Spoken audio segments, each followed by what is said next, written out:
In the spring of 1941, in Leningrad, the threat of war hung heavily in the air.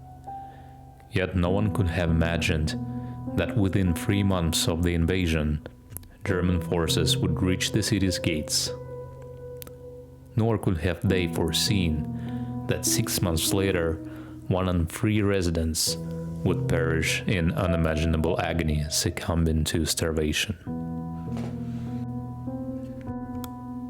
As for us, young, naive, and fresh out of school, we rarely thought about the future. Most of us were destined to lose our lives in the swamps surrounding Leningrad, caught in the brutal realities of war. For the few who returned, just 2 out of 100, a different fate awaited.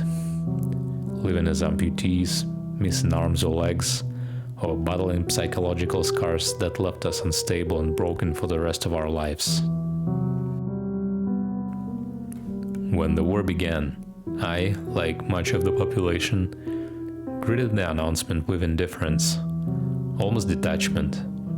We listened to the radio, discussed the news, and waited for the inevitable victories of our army, which the newspapers endlessly praised as invincible and the best in the world. At the time, the battles felt far away, unfolding in distant regions. The first days of the war in Leningrad had an oddly festive atmosphere. The weather was clear and sunny, with gardens and squares lush and green, bursting with flowers. The city was decorated with hastily made, clumsy posters on military themes.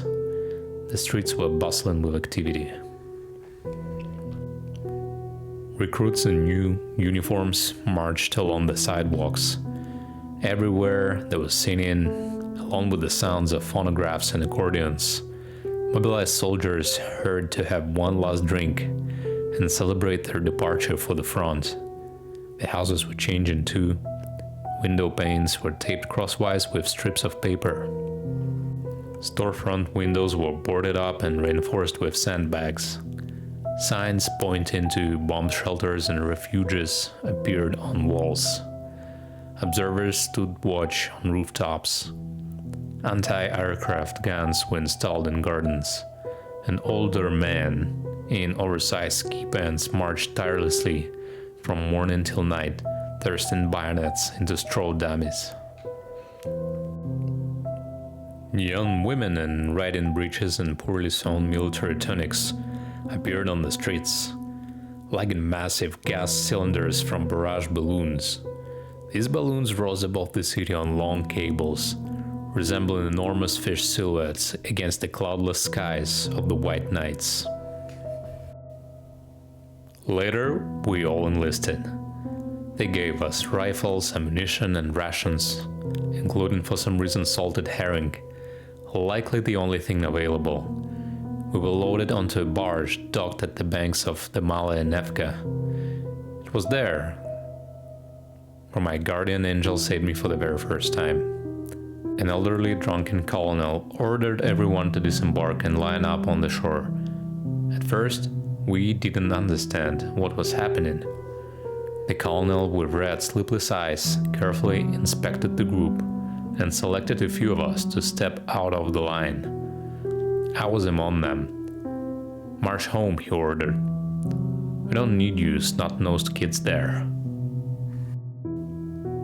Only later did I understand that he was trying to prevent the senseless deaths of inexperienced recruits, using his last reserves of strength and authority to intervene. At the time, I simply returned home to my astonished family.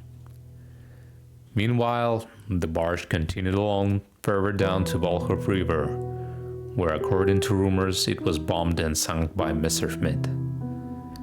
The soldiers locked in the holds by the cautious officers to prevent any escape attempts went down with it. A week later, I received an official draft notice. The military sent me from one academy to another. All my peers were accepted, but I was rejected by the medical commission due to a weak heart. Finally, a suitable place was found for me. The radio specialist school was lively and fascinating, a world apart from the front lines. It was filled with former schoolboys and students, curious, sociable, and full of energy. Laughter, jokes, and anecdotes filled the air.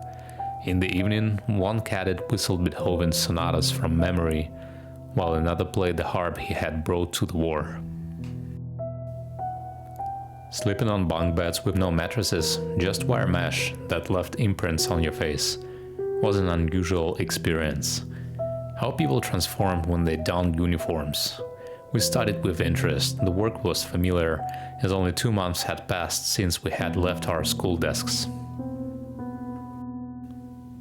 The basics of Morse code were quickly mastered by all. There was no time for excessive military drilling, though Martian exercises and bayonet combat lessons pushed us to the edge of exhaustion. The war, meanwhile, remained distant. Our first real encounter with it came when a shattered division arrived at the school for rest and reinforcements. We were shocked to see the frontline soldiers eating the leftover pearl barley porridge in the cafeteria. The radio school cadets, fresh from home, were still spoiled and picky about food. Some struggled to adjust to army rations. One night, I woke up around 3 a.m. to a strange crunching sound, which turned out to be my friend, Yurka Voronov, son of a famous Leningrad actor, hurriedly eating a chicken sent from home by his loving parents. The soldiers from the front were quiet and withdrawn, speaking only among themselves, as if sharing a solemn secret.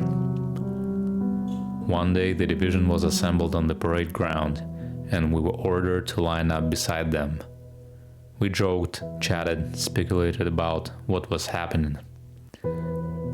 Then came the command for attention, and 2 men without belts were brought out. The captain read their sentence. For desertion, the 2 were sentenced to death.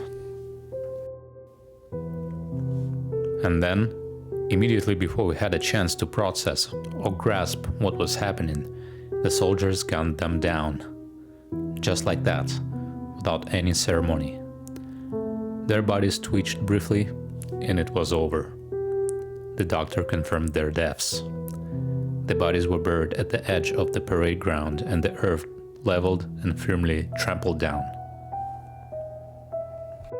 In the dead silence, we dispersed in different directions.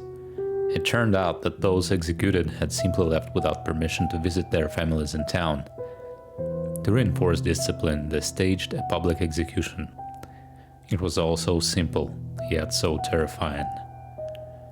That was the moment something shifted in our minds.